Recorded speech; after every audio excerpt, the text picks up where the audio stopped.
go ahead and get started. I think everyone can see my screen that I'm sharing. David, sorry, I was a little bit confused. Do you want to do the intro? Yeah. I'll let you go ahead and do some of the follow-ups and stuff, but I'll go ahead and intro you. So Ellen Oh, couldn't make it tonight, so we've got Robert Gu, our other TA, filling in tonight. Also, the latest member of the front end team. So if you want to introduce a little bit about yourself before diving into, yeah. um, yeah, Yeah, diving into wins and follow-ups. I totally can do that. I graduated in the backend program in 2014, so a dinosaur in turning years. Really excited to be joining the front end team as an associate instructor, so I'll be seeing some of you very soon, hopefully. Excited, such a little bit scared to learn some JavaScript too. But yeah, I'm just excited to be here. I love helping people. I just realized that like teaching plays into a lot of my strengths. So very excited to be here and see some of you in the front end program. So cool. Let's go and get started. Let's do some housekeeping, some wins to start off. Most common answer to Git question. I can name the steps of the Git workflow and can put them in practice using a reference. Sorry, I'm having a hard time processing that statement for some reason. Okay, I'll think about. Sorry. It's just feedback from the survey. So Okay. I guess, yeah, let me take these wins really quick. Okay. I'll go with the wins and follow-ups, and then we'll pull you in for after the warm-up. Okay, thanks. We're doing it live here, folks. So yeah, I'd say from the survey for session 2, it was encouraging to see that I can name the steps of the Git workflow and put them into practice using a reference is the most common answer. And I'd say like that's kind of how we expect it to be at first. So when it comes to Git, like my cohort for I would say like the first couple of weeks, the most common thing on all of our computers was like this little checklist. I think it was like a picture of written instructions or like written steps for the Git workflow. So I'd say if you're referring back to your notes often, like that's to be expected for that. Robert, do you mind scooting or scrolling up a little bit? Perfect. Yeah, other win, I would say like awesome seeing folks posting in the public channel.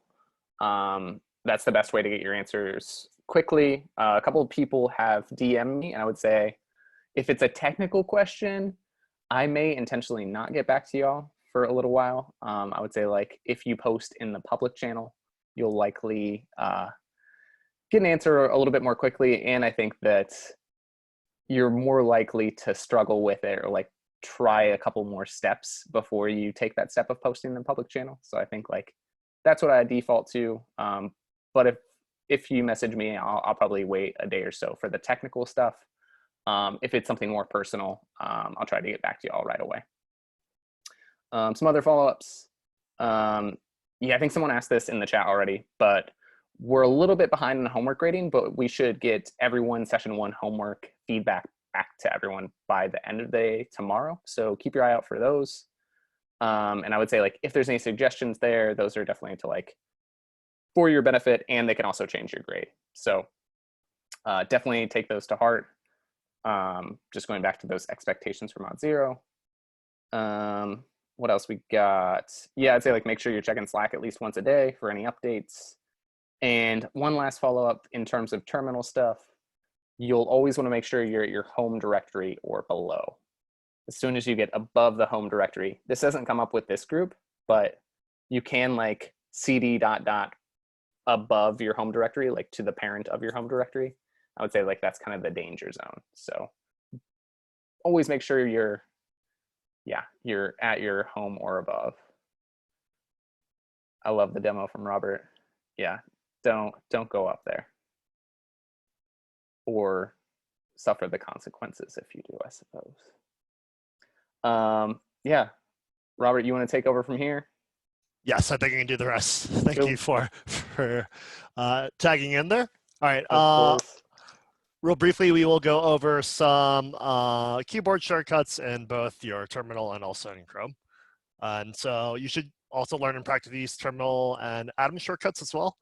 For instance, if you have a tab open in Atom, multiple tabs, I think use the same command that you would use to like tab over in Chrome, I think.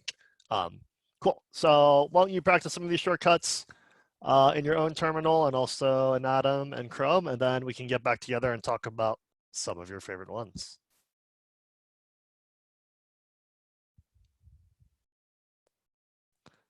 Just try it on your own. Sorry, this is not a breakout group, it's just individually.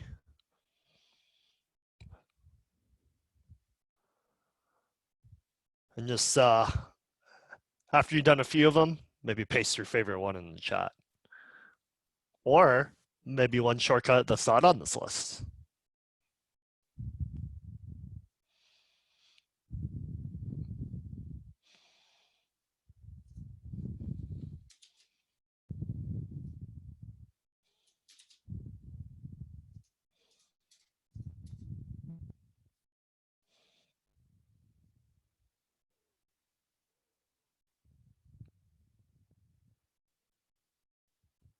Command K is a good one, yep.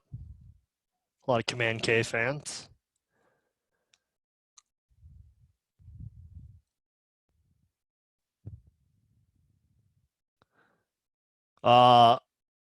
It's been a while since I used Atom. I'm a Vim user, but the split panes one is extremely useful. You're gonna want to do it when you'll learn about this in Mod 1, but when you have a testing file open and also your actual code, it's really important to be able to look at this thing side by side. Yep, up arrow to cycle definitely saves time for sure. This is like sort of useful, like go to the beginning of the line, go to the end of the line. If you have like a really long command in your terminal at some point, you're gonna want to be able to skip to the beginning or skip to the end. And I'll show you my favorite one. You can hit Control R, and basically what this does is it does a search on all your previous like 50 or 100 commands, and then you can just start typing in letters. Let's say I wanted like get something. It'll do the most like recent command first, and then if you keep hitting Control R, it will cycle through all the commands that start with get basically. So that is also, that's my fave. I wanted to show it off. Cool.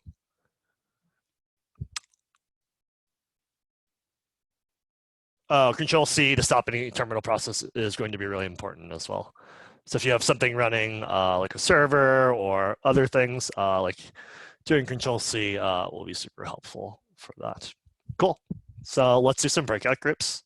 Person with the lightest colored shirt speaks first. So introduce yourself, name, pronouns. Share what your, wow, this is really cryptic. Share what your death row meal would be. You get one app, one entree, and one dessert. And then accountability review. How are you progressing towards mastery of your focus skills? If you have extra time, share any helpful resources you've come across. And yeah, we will split you into breakout groups. Yeah, I think you're the host, Robert, so if you don't mind. Yeah, cool. We'll bring you back in like 5 minutes, like 6:30. You might want to like commit it, right? And then that file goes back to being unmodified, basically. Yeah, git commit is how you might want to do it. If you like already have a file in there and you edit it, it goes like to the modified stage. And then like to see the differences, you would do like git diff basically between how the file is different now than it was in the previous commit.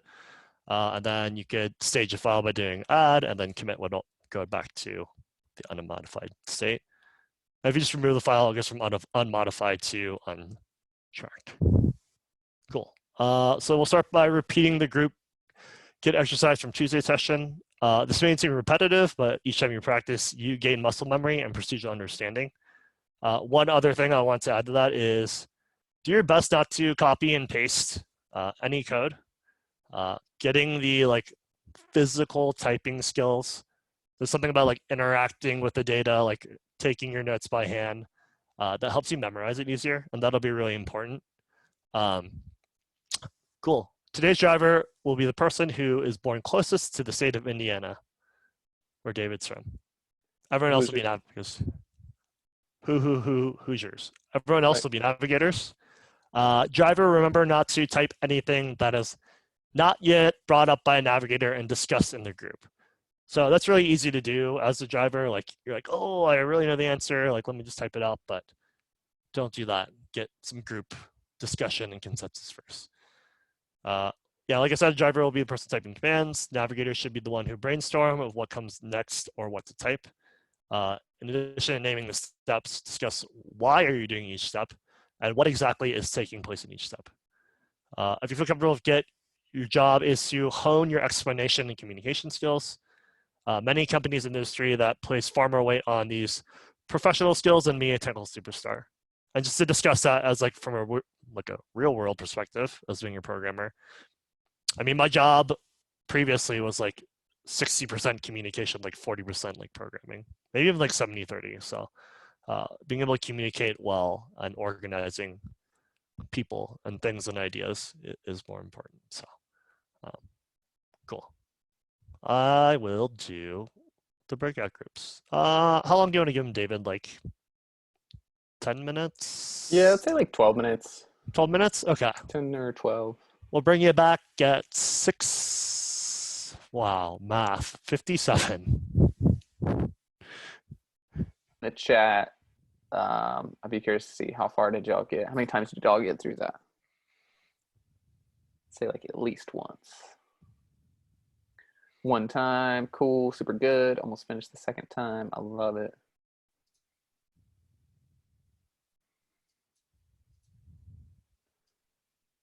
Perfect. Started recording and we couldn't exit. I don't know what that means. Oh, this is interesting. Oh, is it that weird? Were they stuck in Vim, I think? Oh, maybe. Yeah, y'all are stuck in Vim, so you need to do like colon escape colon WQ. Yeah, that makes sense. Yeah, I'd say like the two emergency exits you need to know of would be that Control C is like for any processes in the terminal that you're like stuck in, can't get out of, and then what Bob just posted in the chat.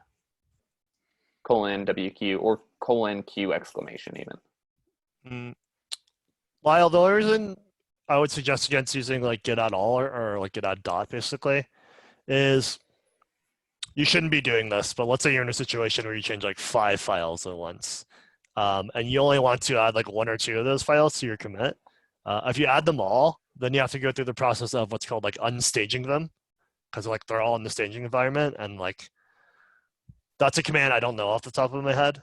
Then so that's like something else you have to look up, and then like what if you committed those files by accident? So I would suggest adding 1 file at a time to start, and then like who knows, late mod 2 when you're very comfortable with Git, then you can start using Git at all. But I always add 1 file at a time for now. Yeah, I would agree with that. Cool. Well, it sounds like it went well, minus folks getting stuck in Vim, which will happen. But I think just like having, like, I would definitely have those emergency exits like written down and like easily accessible until you memorize them. So again, those emergency exits would be. Can y'all see my iPad, by the way? Yeah. Perfect. Let's see how bad I am at using it. So yeah, Control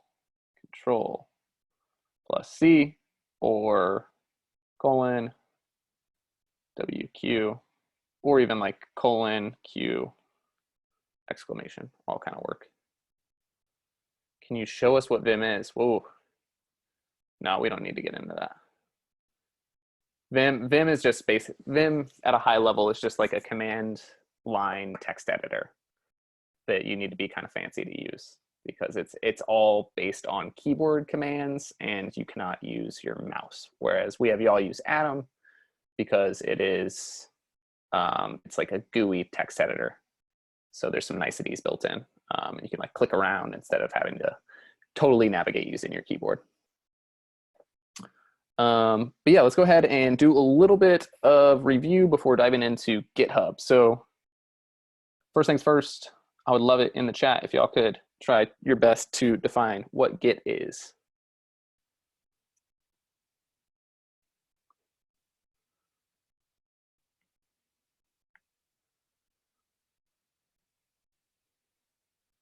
Git is a form of syntax. So I like Nico's. Yeah, we'll say it's like version control. Git is version control. It's a version control system, right? Or sometimes shown as VCS. Yeah, lets us save chunks, go back in time. Version control, save different versions of your work. Yeah, exactly. I love Megan's here, like version control system that allows you to save work on a project and track changes. Yep. So I'd say like it's on like a per project basis. It allows us to track changes over time. Yep, I love that. Over time. And someone mentioned this, but I'll just like highlight it again. It is usually like when we talk about Git, we're talking about like local, meaning like on your computer, right? On computer. Yeah. So we know what Git is. Today we're gonna dive into GitHub. Yeah, where exactly are these saved? So I'd say like all of like the tracking that's hidden, or all of the tracking that's happening happens in that .git folder. So it's all kind of like behind the scenes, but that's what's storing that information. And if you're like really interested in the plumbing of Git, there's some good talks out there, but I'd say like it's something you don't need to know like how it's managing it. But yeah, one thing you do need to know we're going to talk about today is GitHub, which is often like conflated with GitHub, or GitHub is often conflated with Git, I should say, because the two are often used like in conjunction with one another. So GitHub, we would say, is like a website. It is used to host Git repositories. It is what we call like the remote, right? So like if Git is this local thing, GitHub is like the remote for Git, or you could even think of it as kind of like the cloud. I think like one interesting thing about Git is when you think of like the cloud in general, when it comes to like your phone or like Spotify or like any technology that uses a cloud, typically, yeah, like cloud is basically just like on the internet. Typically those things like sync automatically, right? Like we're not intentionally syncing things with the cloud. But I think one really important thing to note is that anything you do with Git and GitHub, like it's not magic at all. It's this very deliberate process that we take one step at a time, and each step has like a very clear-cut action and like result, if that makes sense. So we're going to talk a little bit at a high level about like how we use Git in conjunction with GitHub. And then we're going to have you all do a little bit of research on using GitHub as like an interface, and then we'll go through some demos of how to use Git in conjunction with GitHub. So first things first, let's go ahead and diagram this out a little bit. So far we've been working with Git locally. So we could say like this is our computer, right? It's like local. What's a good name for a project? What's a good name for a website? This is one of your first coding projects. Well, I like this, dogfinder.com. If that's not a thing, it should be. So we've got this website. Let's call it Dogfinder is the name of our project. That's what we have it called locally. Yeah, so we'd say like this is on our computer. It's local. The name of our project is called Dogfinder. You can imagine that this is where like all of our adding, our committing, all that stuff is taking place. As soon as we pull in GitHub, what we'd like to do is like essentially create that exact same. So this is my rendition of a cloud. It's pretty bad, but y'all get the idea. as soon as we bring in GitHub, you might create what we call like a repo or a repository, which is basically just a project that lives in GitHub. We could call that Dogfinder as well. So you create that on GitHub. We would call this the remote. And we would essentially like sync these two things up. So we'll talk about how to do that later. But then it allows us to do two things, which are the most common ways in which you'll interact with a GitHub repository. So the first thing is, this is meant to be an arrow. Good God, I've gotten worse at drawing. It's meant to be an arrow pointing towards the cloud. So we would call this a git push, which is actually a command we'll be using here after the break. And you can kind of think of git push as this upload of what we have locally to our remote. And then the other common command we'll use is what we call git pull, which is really just like our download. So going back to what I was talking about earlier with like the syncing, is like none of this is happening automatically or like behind the scenes. We will very deliberately say like, okay, I've made some changes down here in Dogfinder locally. My remote doesn't have those changes yet, so I'm going to very intentionally like git push those changes to GitHub so that now our cloud would have those changes.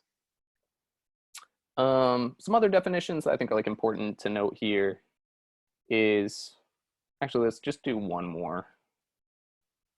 So I'd say like these I would consider definitions. Git push is essentially like an upload to GitHub. Git pull is a download from GitHub. And then we're going to define one other fancy word called origin. And this is going to be like the URL of a project on GitHub. So we'll need that URL so that we can tell our local computer like where to find this specific GitHub project. Yeah, at this point, are there any other like clarifying things you wanted to add, Bob, or any questions that are coming up? Nope. Looks great. Cool. I don't see any questions in the chat either, so. Cool. All right, cool. So at this point, so yeah, this is kind of like a high level, and then we'll go into like how this stuff works here in a little bit. Let me stop that screen share. I'll screen share this. So yeah, if you're looking for like more detailed definitions, you could also go to the lesson plan. One important thing to note before we dive into this breakout is imagine, so like this is all well and good. I would say like generally if you're working on a project, you're likely working on it with other people. So that same diagram I drew, you could imagine if we pulled in a second person, or in this case, a monkey, I guess, you can kind of see like the two-person workflow, right? So person one can push and pull from a certain remote repository on GitHub. Same with person two, and it allows us to work asynchronously on the same project pretty seamlessly. So I think this is like a good, probably like more reflective way in which you like interact with a remote repository in the real world. Cool. Yeah, so I guess like any questions with that before we send you off onto this, your turn? Yeah, Hash, what's coming up?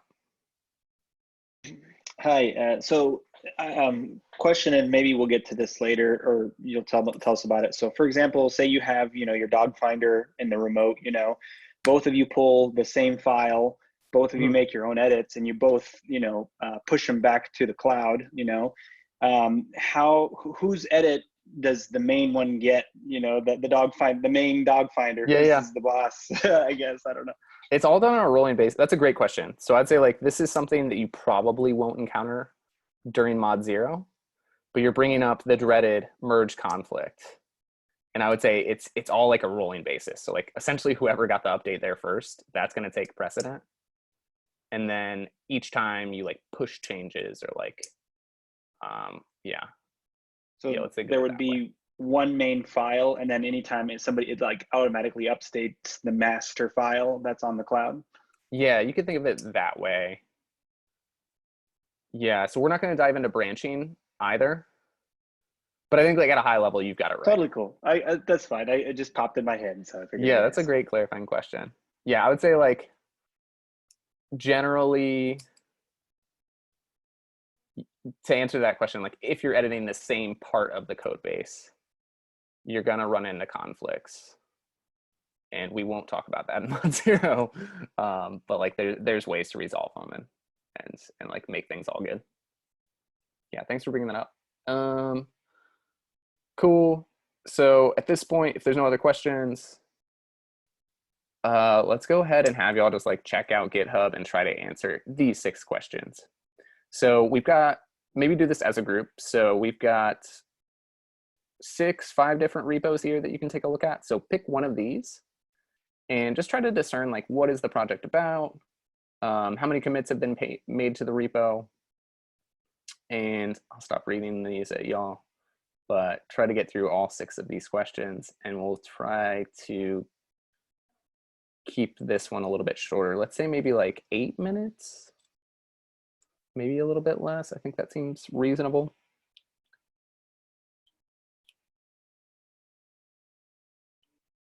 And we'll see y'all back at 19 after, so.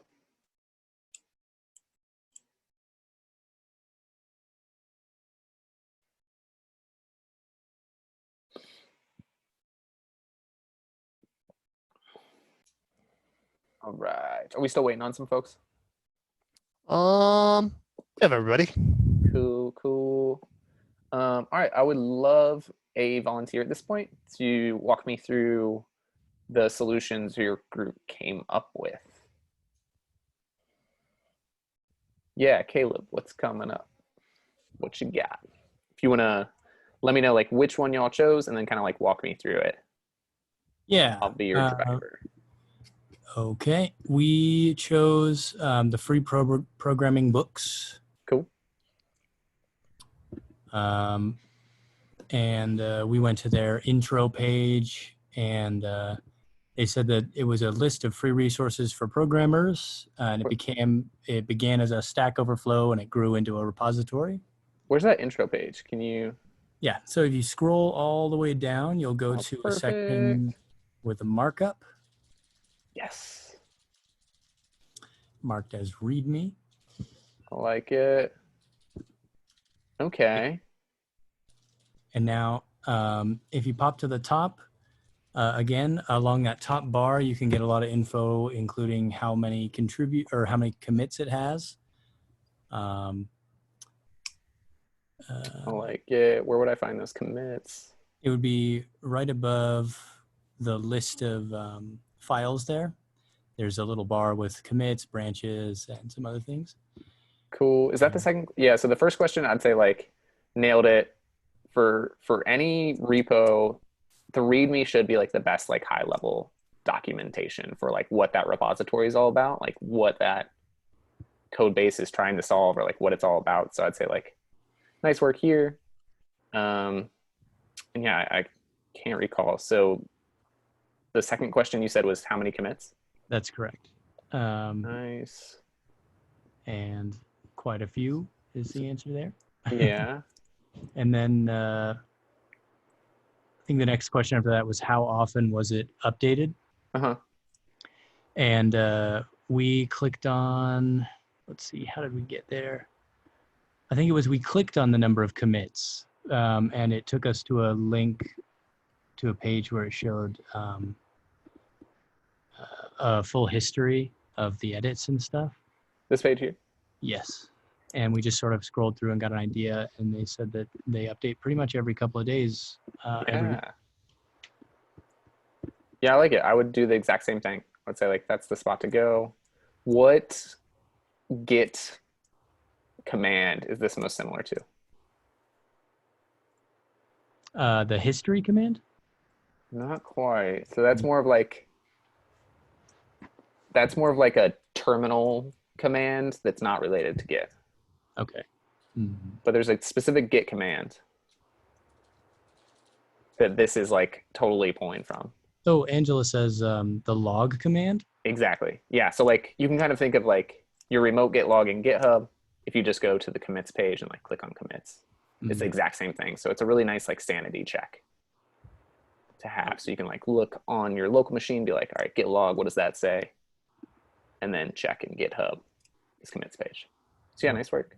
And thanks for the phone a friend help, Angela. Yeah. So what's the next question coming up? It was the who was the top contributor. Cool. And actually, I might need some help with this one too. I actually forget how we got to the top contributor. I have here that it is a guy named VHF, but I forget how we got there. Anyone? We got stuck here too. We had to go back Okay. and then go to contributors. Okay. Oh, yeah, nice. Oh, nice. Mhm. And then it organizes it for you and shows you the top. Go ahead, Caleb. I No, like yeah. it. Perfect. Thank you very much. Yeah, thanks for hopping in there, Megan. Yeah, I'd say like this is totally it. Also, like a good thing to be aware of as y'all are working on group projects, like you want to pull your weight because instructors can see exactly who's working and who's not. Right. So something to think about. And it kind of organizes it. So it could be like based on the number of commits. You could also see like number of lines of code added, deleted, that sort of thing. Yeah, as Robert says, we're always watching. Cool. Was that question 4? I think we got one more. That was question 4. Question Maybe a 5. couple more. How many people have contributed to the repository? And that is also on the main page again, I believe. Perfect. Yeah, so we go back here. Oh, wow, quite a few folks. Yes.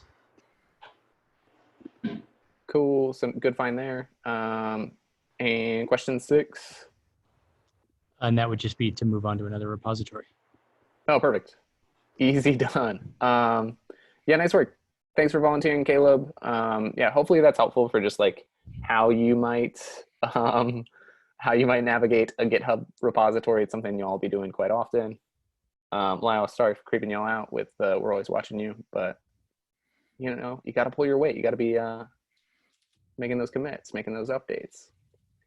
All right, at this point, let's go ahead and take a break. So let's call it like 6 minutes.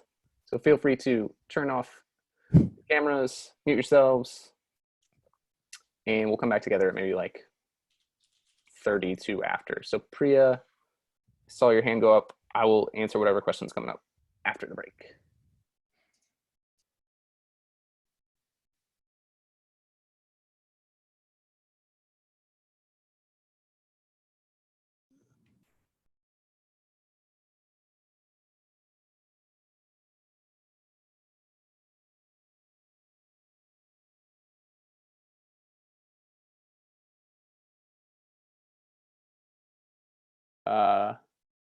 So the question is, when you hover over contributors, you see a contributors in the dependency graph.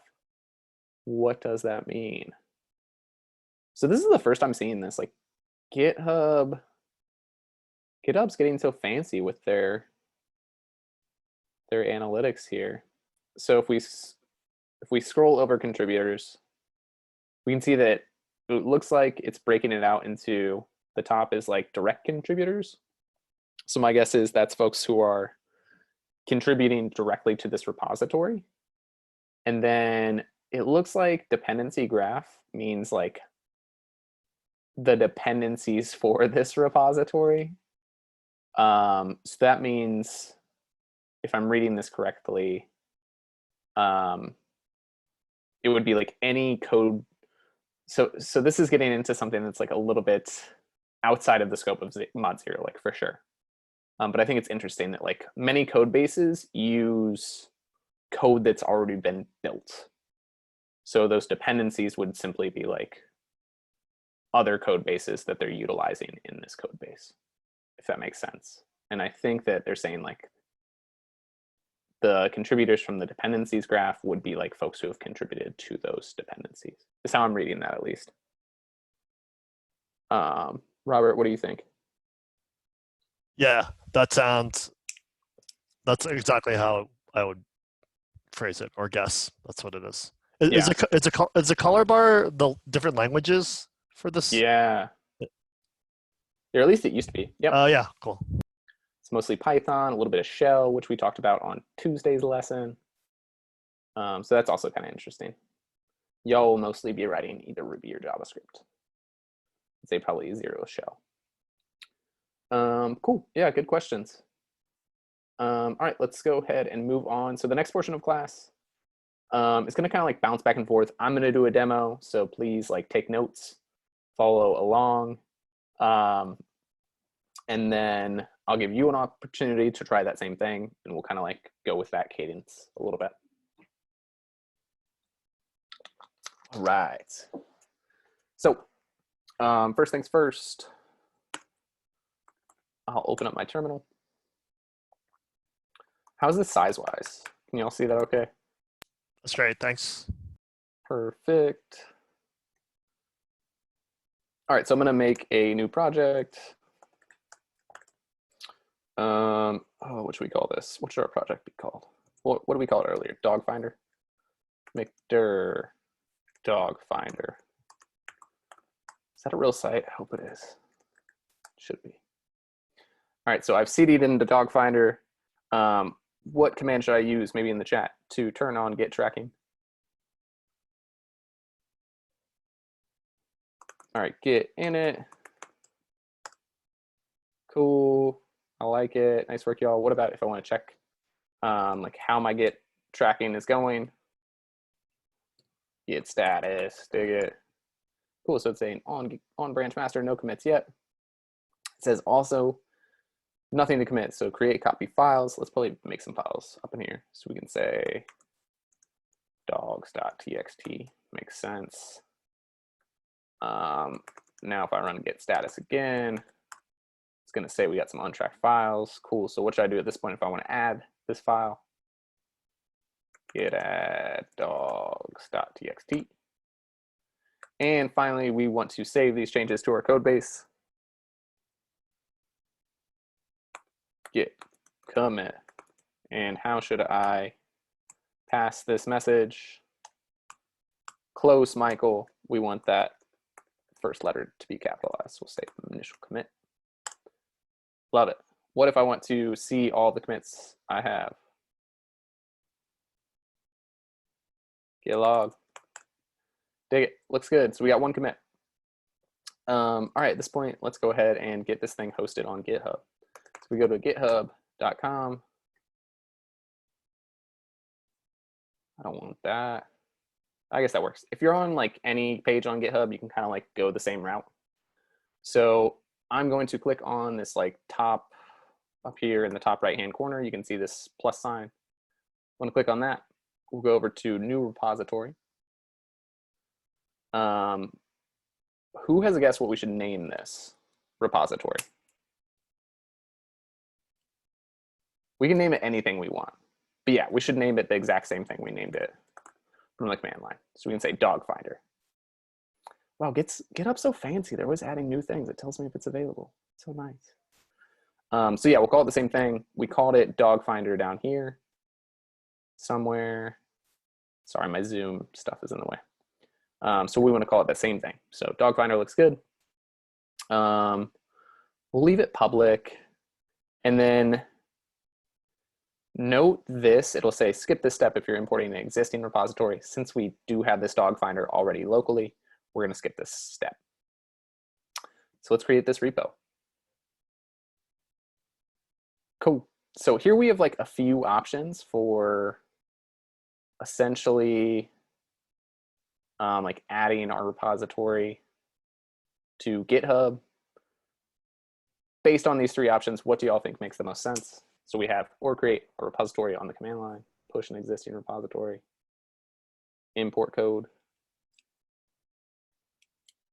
Yeah, so we could like import it, but let's push it. We're developers. We don't need to like use this GUI. we can do this from the command line. So we're going to follow this like second set of instructions. Before you follow those instructions, you'll want to make sure you click this SSH option. So you can either click like HTTPS. We use SSH. It just like makes things easier.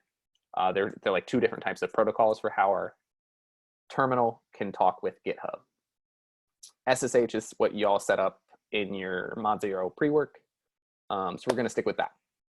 So I'm going to follow these two commands. We're going to push this existing repository from our command line. So the first command we're going to run, and then y'all should probably write down, although each time you sync up with GitHub, you'll have these instructions provided by GitHub. But it's still important to know what they're doing. So I'm going to do what Robert told us not to do. It's okay in this instance only because GitHub is giving us this nice direct command, but it's important to note what it's doing. That is, we're saying git remote is the command name. We are adding origin. Based on your notes earlier, what is origin referring to? URL of what? Yeah, it's like the URL of the project on GitHub. So we're saying git, we want to add a remote. Essentially, we're saying like, let's call this remote origin. And what origin is referencing in this specific case is this URL that we're passing it. So git add a remote. We'll call it origin. And origin should point to this URL. So we'll run that. And then this is a command you should write down. Git remote -v. Should have ran this before we added the remote, but oh well. So git remote -v is kind of a sanity check to see what remotes you have available for the given local repository you're in at the moment. So definitely write that down, git remote -v, and that will tell you if you have any remotes hooked up to your local repository. And here, because we just added origin, we can see that origin is here. It's pointing to this specific URL. So like it's all hooked up, all good. Cool. So the next command we're going to run, I'll type this one out, is git push. We learned about this earlier, right? It's like our uploading of changes. I'm going to say -u, which this -u, you only pass the very first time you run the push command, and it kind of like adds some niceties for you. And then we can say origin master. So the way that git push works is it takes a few options. The first option, this -u, we call like a flag. It stands for set upstream. And what it's really doing behind the scenes is it like for subsequent pushes like allows some like shorthand. It just like allows some niceties behind the scenes. And then we give it whatever remote we want to push to, and then whatever whatever branch we want to push to. So by default, the branch that you're on is master. We're not going to get into branching at all in Mod Zero, but just note that like we're pushing to the master branch. So if I hit enter, it's gonna show me some like fancy feedback where it's like enumerating objects, writing stuff. And then it's saying new branch master has been pushed to master. And now it says branch master set up to track remote branch master from origin. So all that is fancy to say that we properly pushed to GitHub, and we can confirm that if we refresh the page here. On GitHub, we should see what looks more like those other GitHub repos. And at this point is where I'd probably check to say like, okay, what does our commit look like here? We can see we got initial commit here, and then we know what command should I run from the command line to kind of like do that same functionality. Yeah, git log. Cool. So if we do git log, we can see initial commit. Here we can see initial commit. 6 minutes ago, it says on GitHub. Here we can see 21. Oh, military time I'm so bad with. But that seems about right, since it's 43 after right now. Cool. So yeah, now 7 minutes. All right. So yeah, at this point, we want y'all to do the exact same thing, but instead of like creating a brand new repository, try this doing it with your Git homework repo from session 2's homework. So you've already got your local Git repo. You're gonna need to like change into that repo or into that folder, and then follow those same steps where you visit GitHub, click that plus sign, and do exactly what I did to push your Git homework repo to GitHub, and then refresh the page to confirm that things look good there. So we're gonna give y'all maybe like 10 minutes for this, maybe a little less. And y'all should be doing this like side by side. And if you get stuck, definitely like ask your friends in your group for help.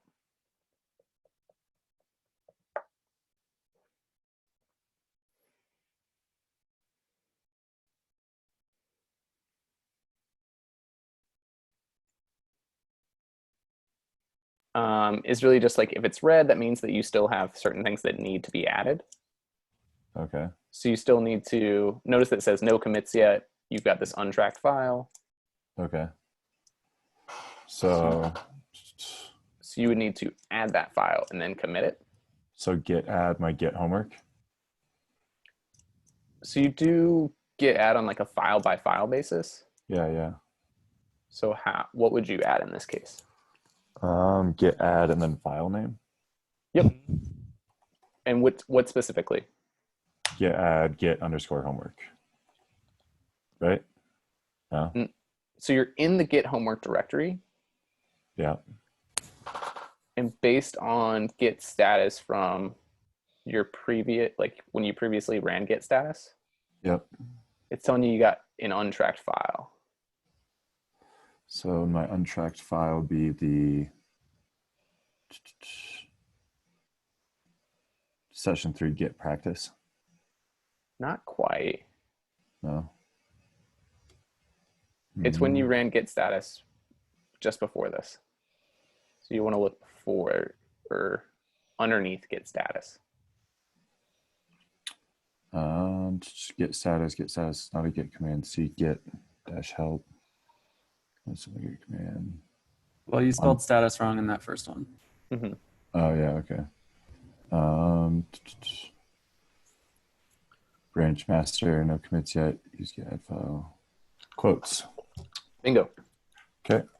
So you want to do git add and then no. And No, you got git twice, but you git add expects like a file name. Okay, and then quotes text. Yep. Quotes.txt. Exactly how it's written. Quotes.txt. No space, yeah. Perfect. Okay. Give that a run. And then git status. Yep. Mhm. Okay. And then would it be the git commit? Mhm. With what message this first time through? Git commit and then -m. Yep. Mhm. -m quotes initial. Love it. Mhm. Initial commit. Okay. Okay, perfect. Perfect. And I'd say like not to be or being nitpicky for the future, just make sure you capitalize that first letter. Okay. Sure. All right. Thank you. But yeah, that looks good. Cool. And then git homework. And then what am I adding again? Git homework. So then I go to the. So if you go to that session 3 tab on the far right. Yep. Right here. Yep, that one. Go ahead and give it a click. There you go. And if you go back to that section where it says adding a remote. Working. Adding a We'll- remote. Create a new repository. Yep. And Yep. you can see the instructions like right above that. Yeah. Yeah. Cool. Okay. And then let's go to that profile and then go to that new repository, right? Uh-huh. Yeah, so I'd say on your own for a second, try going through those steps Oh, okay. and just holler if you have any trouble. but I feel Yeah. like you've got it from this point. Yeah, I've got it now because I just initially didn't initiate the quotes. Mm-hmm. Cool. All right, thank you so much. Sorry, guys. Yeah, no worries. No, don't be Um, sorry. That's Yeah, what we're here no for. need to be sorry. Yeah, I- we're here to answer your questions. awesome. Yeah. Thank you. Can I share mine now? Yeah, what's coming up? So, Or actually, sorry, Tyler. Let's go to. I think Megan was here first. oh yeah. Go ahead. So Megan, if you want to go ahead first, let us know what's coming up. Yeah, I'm kind of lost tonight. I don't know why this one's not clicking for me tonight. So I can share my screen. I can show you what I kind of worked on in our breakout group. But beyond that, I'm kind of, like I said, I think I kind of got a little bit lost in the beginning. And then when you were going through the instructions, I got behind and I couldn't catch up. So. Yeah, no worries. Well, let's see what you got. Okay. I would say one big thing with all the Git stuff too is like it's very procedural. So we'll want to make sure like we're able to like get you through the right steps. Oh, this looks good. Yeah, So you've- looks good to me. You just want to do yes. Yeah. Or Y. Hit Y and then Okay. hit enter. Yep. Could not read from Oh, yeah. Okay. That is Mine was kind of like that. Not exactly. probably. SSH keys. Yeah, it looks like SSH keys to me. Yeah. Okay, so what does that mean? So the protocol in which you are talking to GitHub from your command line is a Okay. protocol called SSH. It's dependent on you having what we call like a private key on your local computer and then a public key that you put in GitHub. So I'm assuming you missed something in the setup, Okay. like in the Mod0 setup. So we can confirm that real quick. So let's Okay. go to GitHub. Like, The website, yeah. yeah, Yep. okay. Yeah. And then, Stuff's in the way. yeah, that one right there. Okay. And then you'll go all the way to the right. You should be able to click. Oh, this is GitHub gist. So you want to go to like regular GitHub. So, oh, this is interesting. Yeah. And yeah, you should be able to click that. Yep. That. Yeah. And go to settings towards the bottom. And go to SSH and GPG keys. Yeah, cool. Now go to from your command line. This is like the reason why we're going through this really quick is because like you don't need to remember this. Okay. From your command line, run. Let's say open up a new tab in your command line. Actually, Yeah. Nope. I like the keyboard shortcut practice though. I'm trying. So what do I do to open a new tab? So you do Command T. T. Okay. Thanks. Nice. Yeah, and then do an ls-a, ls space dash a to see your hidden folders and files. Cd into .ssh. Cd space period ssh. Yeah. ls. Ha. All right. So, oh shoot, Robert, do you know this command off the top of your head? I don't, but I will tell you in about 5 seconds. Perfect. So 4, 3. So can you right give me now, like? Sorry. Go ahead. oh, sorry, you go ahead. No, I was just gonna ask like, what's the quick? I mean, like the quick version of what I did, and like, will this fix it going forward, or do I need to?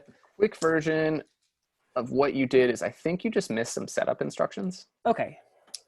and we're kind of like walking you through those instructions very rapidly. Okay. I'm going to type this in the public chat. So go But, to- oh, is this right? Let's see. I think I missed something. Oh, yeah. it's something like One second. Yeah, SSH-keygen. Okay, yeah. But like your email address. yeah. So maybe copy what Robert has from the chat, but don't hit enter yet.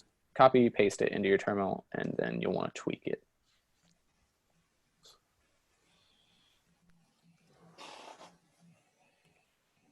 And then you want to use the email that's associated with your GitHub account. Yeah. So you can arrow. Yeah, you can't do Yeah. mouse stuff in Terminal, unfortunately. Yeah, cool.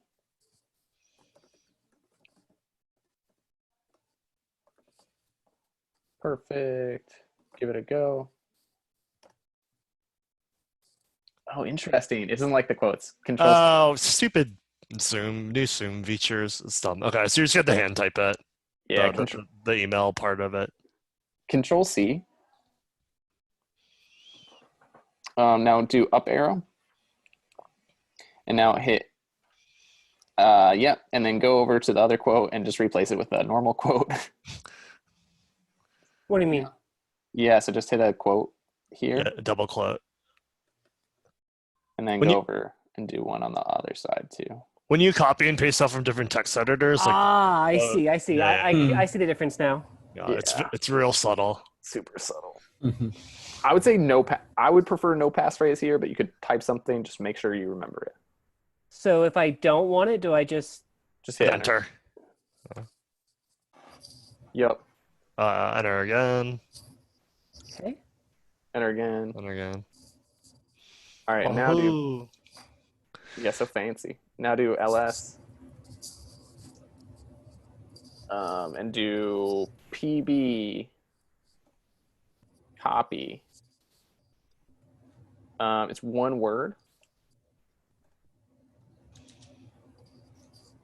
And then do do like a caret with the, oh gosh, how would I say this, with like the opening facing the left. Less than. Yeah, that would be the way to do it. I put in the chat. It's Wait. okay to copy and paste this. It's not a big deal. The Okay. other way, actually. Yeah. And actually, I can't believe you didn't know how to do this, Megan. Yeah, y'all are not like I'm even more lost now than I was 5 minutes ago. All right, So Megan, all right. all of this stuff you can just like erase from your memory. Yeah. Just like Just- take it. It's hit not Control stupid in the first place, though. Yeah, just hit Control C for now. Yeah. All right. And actually, let's continue on this path. Let's pull everyone back because I'd like to go over a couple more things. Okay. I'd say Megan, hang out after class, and we'll like get y'all sorted out. Okay, Yeah. thanks. We're almost great. there. And could I stay as well? Yeah, Yeah. absolutely. I mean, yeah. Wasn't talking Sure. to you, Bob. Oh, yeah. My bad. My bad. Yeah, we'll get y'all sorted out. What else we got left in class? Some fork in action, some cloning.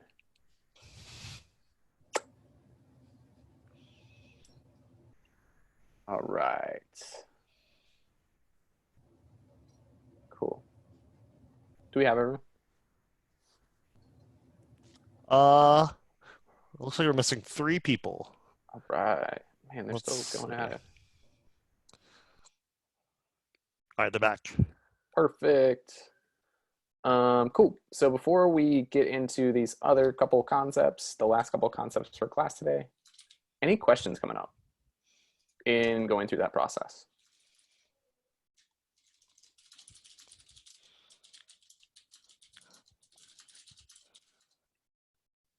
So feel free to raise your hand, ask in the chat.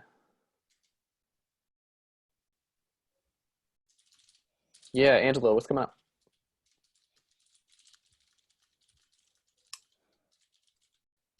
We were wondering, like, how do we know if our SSH setup worked? Because some of us did it, some of us didn't do it, and we didn't really see a difference. Yeah, so I'd say like if you were able to push, it worked. Okay. Does it have anything to do with like putting in your GitHub like account and password? Yeah, so that's kind of interesting. So I think that it only asks for your username and password if you go with the HTTPS protocol. But if you use SSH, it won't ask for your GitHub username. I don't know. Does that answer your question? Yeah, so like we did SSH, but then for some of us it asked for the username. For the So username? yeah, for the username and password. Oh, So we were interesting. wondering whether it was working or not, or how we could tell. Yeah, that's interesting. I'm surprised by that. So if you're using SSH, it may ask for a passcode. But as long as you were able to push, like, it's working. Okay. I guess it's like the short answer. The way it like wouldn't be working is if you didn't set up things properly, you'd get like an error that says like unable to push. You don't have the right access rights or something like that. Okay. Yeah, good question. And yeah, for those of y'all who are like wondering what the deal with SSH is, that was one of the steps in this environment setup. So yeah, the last step, it looks like this like add SSH keys. So in case you're like curious and want to know what's going on there, this gives like a decent, I'd say like a good synopsis. What other questions are coming up?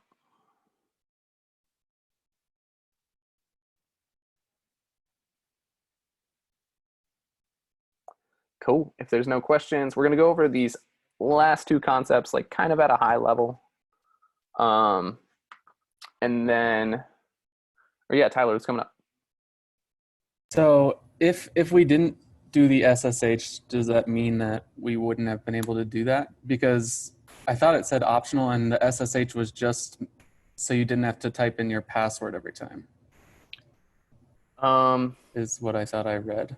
And I tried to do it, and that's what I was going to talk to you about, but my computer wouldn't let me do this SSH download. Still It's waiting like for that new computer, but the keygen thing, Oh, yeah. I think, is the optional, not keygen, but maybe something else. Like there's this -k command where it's like you don't have to manually type in your password every time or something like that. I think that's probably where the confusing part is. okay, so that wasn't Yeah. the key concept of the SSH. Yeah, you need to definitely generate an SSH key using like your email address that you use on GitHub, like, and then copy the public key that was generated and then paste it into GitHub through your settings file. So otherwise, your computer and GitHub cannot talk nicely to each other.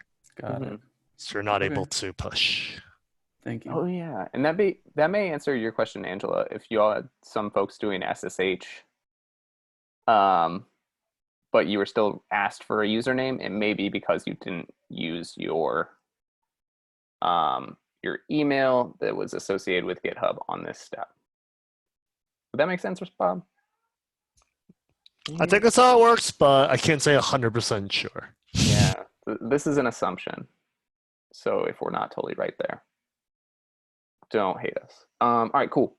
So we have only like 12 or so minutes left in class. So I do want to go over this last concept. And then we'll go ahead and set y'all free and stick around in case any questions come up. All right, so these next couple concepts, I'm going to like demo and then draw out. So if we go to GitHub, one thing that y'all have encountered already. So I'm going to go to the Explore tab. So one thing y'all have encountered already is this idea of forking. So here, this looks interesting. So this is just some random Ruby repo, but I'm going to fork it. Oh gosh, I don't know who this person is, but that doesn't matter. This is a demo. And the process of forking is making a copy from one remote repo to another.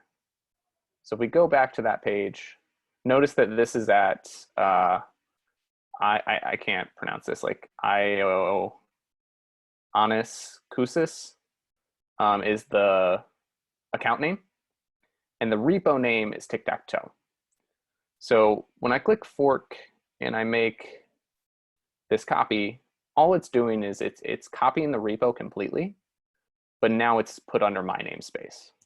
So that's this concept in GitLand that we call forking. It happens in the remote.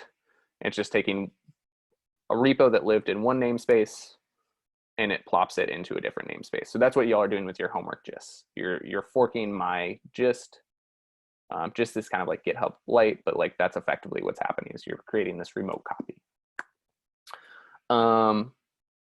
Another concept that you'll use like fairly often is this idea of cloning. So I'm going to cd back into this delete me directory I have, and notice that there's this clone or download button on every GitHub repo. If you click it, and then you click this button. Oh shoot, did I stop screen sharing? No, we're good. Very good. And you click this button, that'll copy the URL for that repo. And then you can run this command called git clone. And that will effectively also make a copy. But in this case, it is taking that copy, that fork that I had, and it's making a copy on my local machine. So it's taking it from GitHub and then just like plopping it on my machine. So now if I run ls, we can see that I now have this tic-tac-toe repo available. I can like cd into it and now like make updates to it, push to it, etc. So I'd say like this is a pretty common workflow. It's like a pretty complex workflow too. So if you're like feeling quite confused, I would say it's something you won't do that often. But I still think like beneficial to know what these two terms mean. So let's go ahead and diagram that out in hopes to like hopefully clear up any confusion. Let me share my iPad.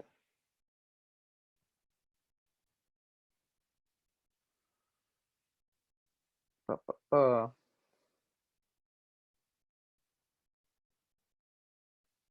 right. So if we look, and if y'all wanted to diagram this out, I'd first like define fork, creating a copy of a remote repo, I think is like a fair definition. And then clone in GitHub would be copying a remote repo to your local machine.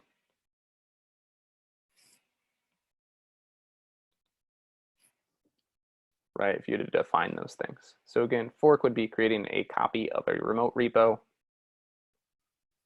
You could also say like by changing the namespace, like the owner, by changing the owner. Kind of. And then clone would be copying a remote repo to your local machine. So let's diagram that out real quick. So first things first, actually, here, I'll do cloud, just so it's really clear. So for this example that I did, it was like, I'm not gonna remember that guy's username, but it was something like ionas tic-tac-toe, right, was the name of that repo. And then we just forked it, right? So created a copy, but it also lives in GitHub, so this would be a cloud too. And I forked it to my account, so it changes to my username, tic-tac-toe. Right, so you can think fork, it's just a remote copy from one remote space in the cloud to another remote space in the cloud.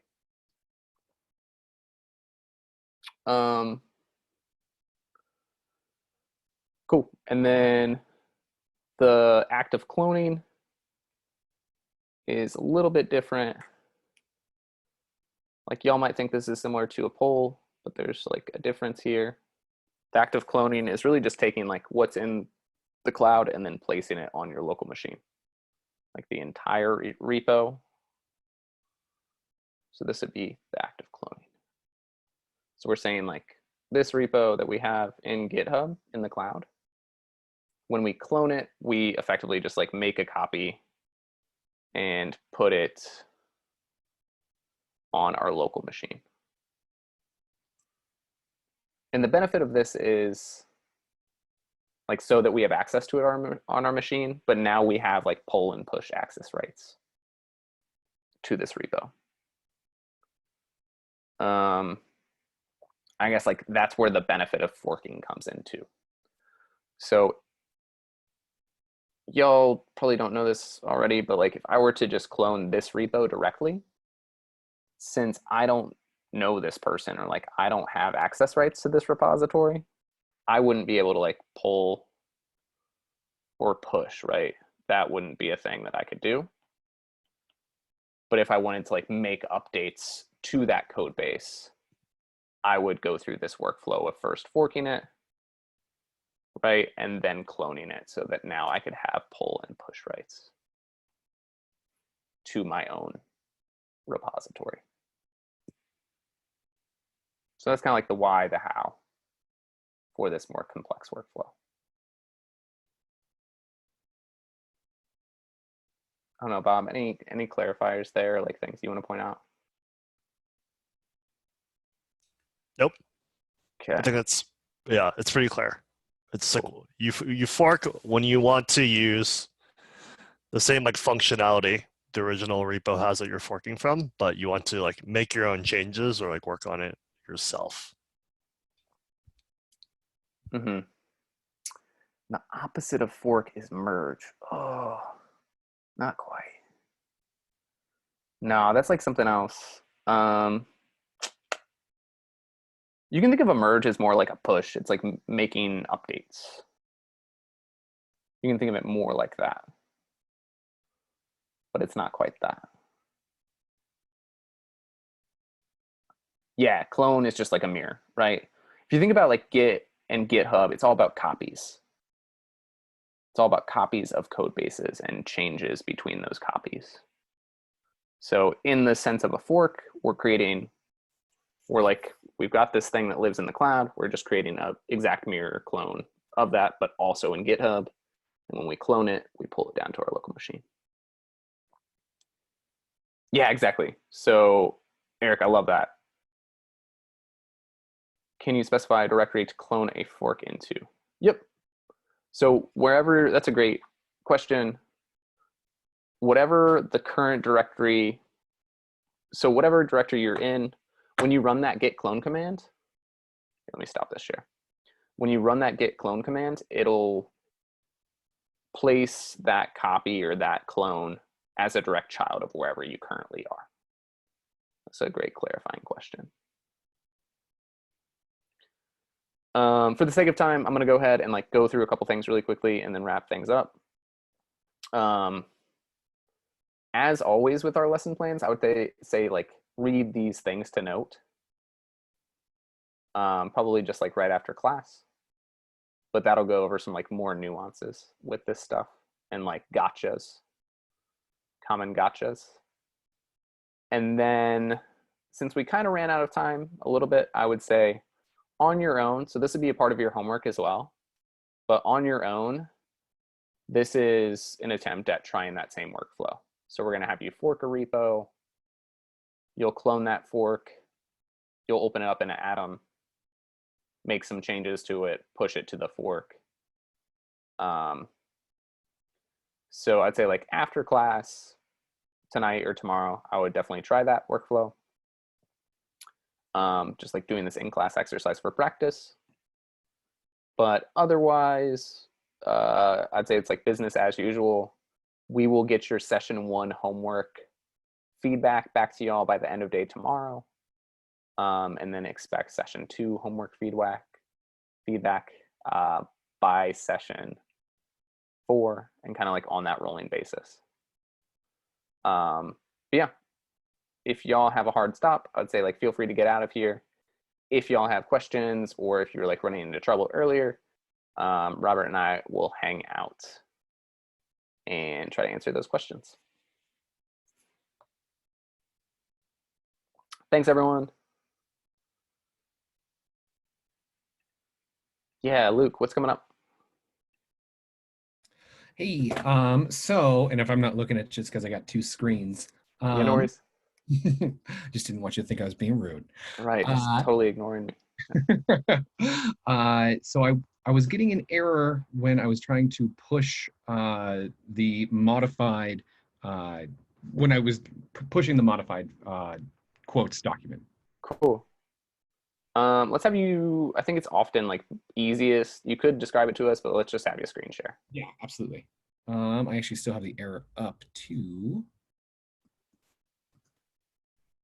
Robert, I've been talking a while. You want to lead this one up?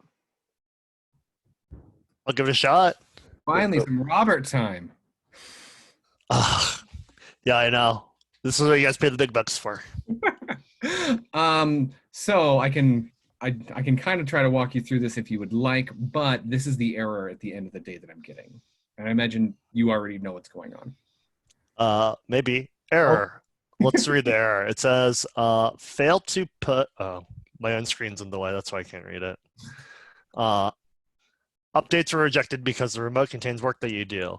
Hint, not have locally. This is usually caused by another repository pushing the same ref. You want to first integrate the remote changes, example, git pull before pushing again. So based off the error message I just read, what would you do? Yeah. So I think what I did is I edited the, got it. Yeah. So I edited the file just on my computer without first pulling it. Does that sound right? Yeah, it's just saying like you have file like changes that are different in your remote than locally, and so it's asking you to git pull first. Gotcha. Cool. So either one or two things happen. One, I'm trying to think how you get in this state. I think you likely made an update directly to your repo on GitHub. Oh, I did, because I for some reason it let me get to it. That makes a lot of sense. Yeah. So if we'll see the commits, for some reason when I was trying to upload it initially, it wasn't working, and then I just tried it again and it did work. But it, for some reason, I had just two things in here. One of them was a TextMate thing. I'm not sure like where it had come from, so I deleted it, but it had been uploaded as new file RB the second time I tried it. I don't know. Was that able to be followed? I can say that again. Yeah. Okay. I mean, I think the running theory right now is you change something in GitHub directly. And that's why your changes locally are different than the ones on GitHub. Got it. And that's why it's like out of sync, basically, is the best way to describe it. Yeah. So I would just try running a git pull. Okay. First. This was the file that I deleted, and I deleted it here on my computer and also here. Yes, but like Git uses complicated math and science stuff. Sounds good. To figure out like where your history, like your Git history like lies, basically. That's fine. And then so your Git history on GitHub is actually different than your Git history like on your local machine. So when those things out of sync, gets very upset with you and says, why are these things out of sync? Like, here's some suggestions of things to do to get them like in sync. And then so it's like just saying like, hey, try git pull. It looks like your changes on your remote in GitHub. So yeah. And I would say before you git pull, don't do that yet. Git log. Maybe git log. That's good. Right, just so you can see like you can see the 4 commits or 5 commits you have locally. Yeah. And now you can compare what you have remote. Right, so you got 5 commits here. Yeah, I just kept trying. So it's kind of interesting, like these two things, like Robert said, are just out of sync. Yeah. But before you're able to push, if there are certain changes you have that live in GitHub that you don't have locally, it's always going to ask you to pull. Okay, cool. To kind of like reconcile those changes. Yeah, so it looks like it's like pretty out of sync. You have like 2 commits locally that don't exist on GitHub, and you have 1 commit on GitHub that doesn't exist locally. Right. So yeah, the main lesson learned is don't edit your files on GitHub directly. Okay, cool. Yeah. I like that. That's a good lesson. Yeah. You're right. This is what I pay the big bucks for. Yeah, this is we're developers, and then so it's like we're gonna do things through our terminal. So yeah, that's a lesson learned, I would say. Cool. Yeah, I'd say like, yeah, so definitely run git pull now to kind of like, yeah. Here's where you'll do that. You're in Vim, so you can do that :WQ.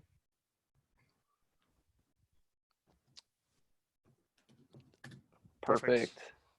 And now you should be able to push. Cool. Since I just learned that today. Wait a second. It's just git push. Oh, good. Bingo. Great job, guys. Good teamwork. Yep. And another reason you don't want to do that is like, let's say you made changes to the same file on GitHub that you did on a file that exists locally. You're going to get what's called like a merge conflict. Okay. That's what and- happened. Yeah. Yeah, and then that's when things start getting very fun. Okay.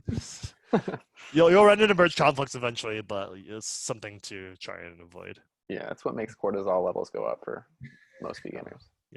Fellas, I think that's it. Thank you. You know, Yep, worries. no problem. I think that's a good point too that you brought up, Robert. Like, don't, like, y'all didn't know this, but definitely like don't make updates in GitHub. And it's interesting because like GitHub keeps making life easier to make updates in GitHub.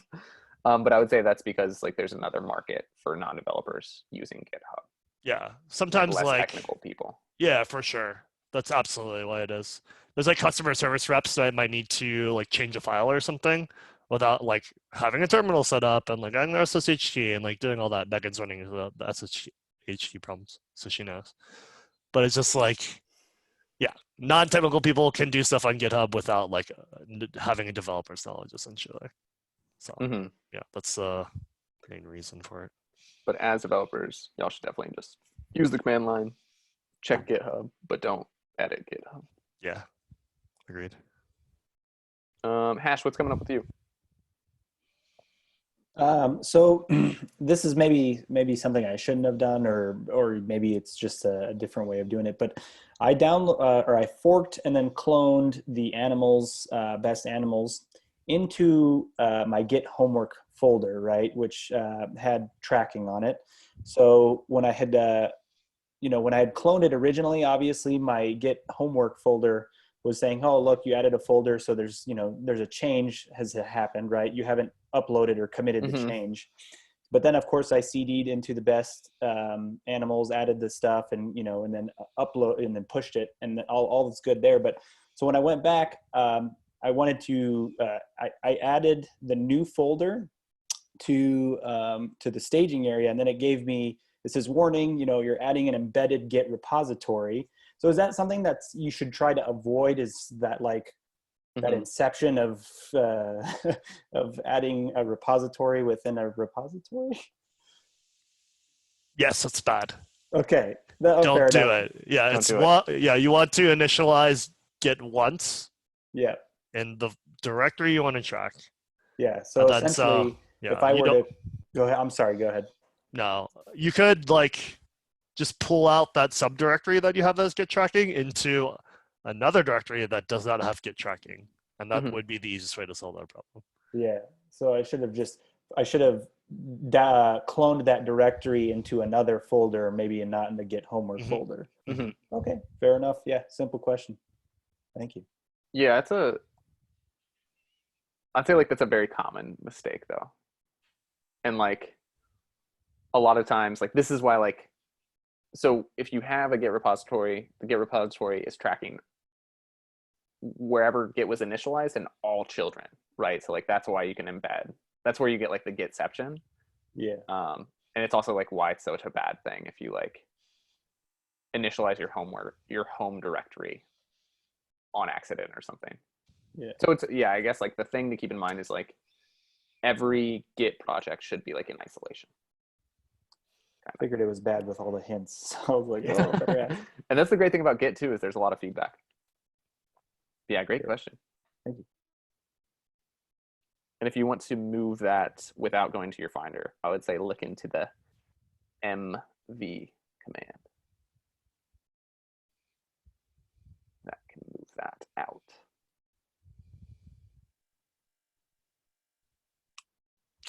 Should we get to Tyler next, I guess? We didn't get a chance to look at this problem.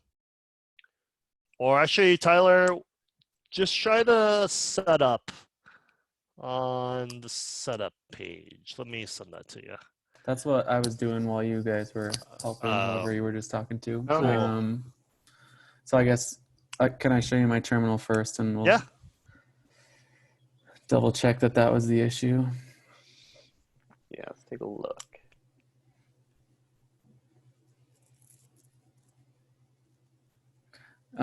So just to reiterate, this is my. You want to share your screen?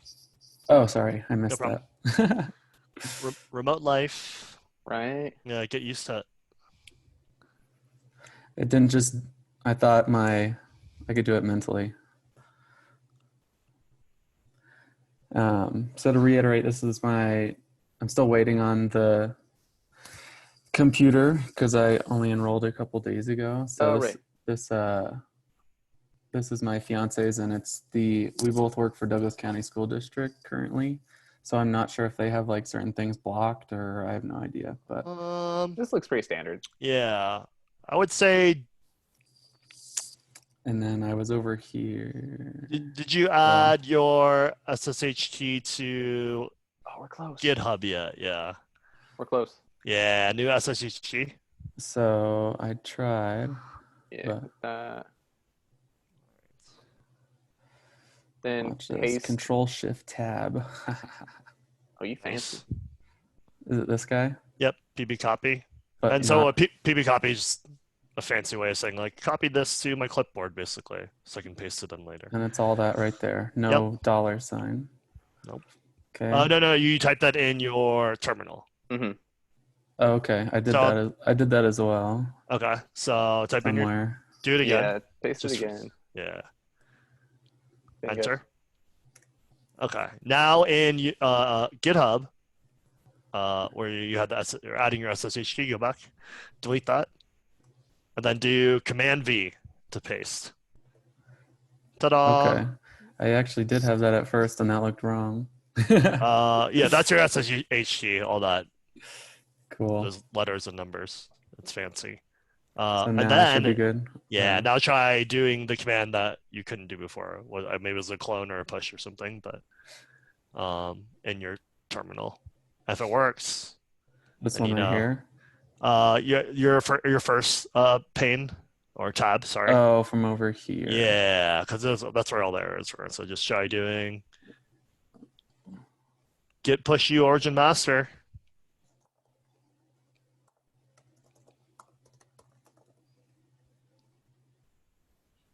Woohoo! Sweet, thank you guys. Cool. Now you can push up the GitHub. Great. And then the other thing, David, just FYI, is I couldn't get the spectacle, so that's the only thing I haven't been able to do yet. I'd say like don't worry about it. Wait until you get your other machine. Okay. Yeah.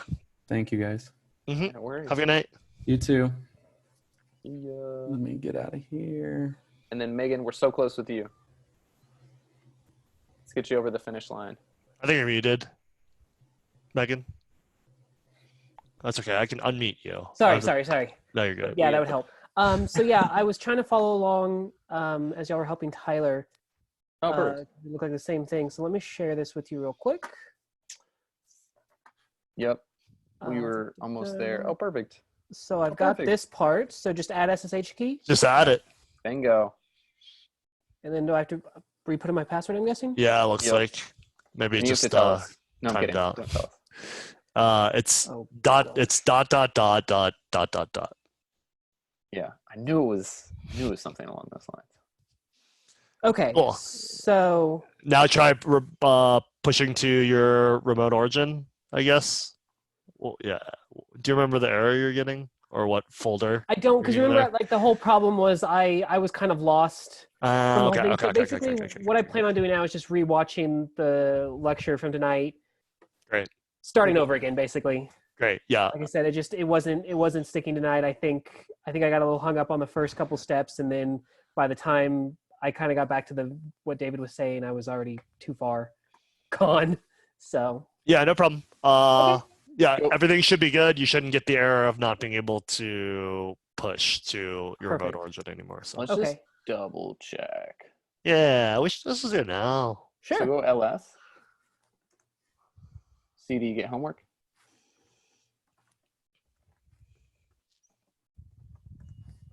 Git push. You haven't set the upstream yet. That's Git fine. remote dash v. Sorry, say again? Do git remote dash v. I think you already, yeah, dash v. Yeah. Cool. Yeah. So you'll just need to run git push dash u. Dash u space. Oh, so not enter yet. So if you just do up Oh. arrow. Yeah. Up arrow space origin master. Origin space master. You should be all set. Like that? Yeah. Hit enter? Yep. Uh-huh. Go for it. Yeah. So from here on out, you should be good.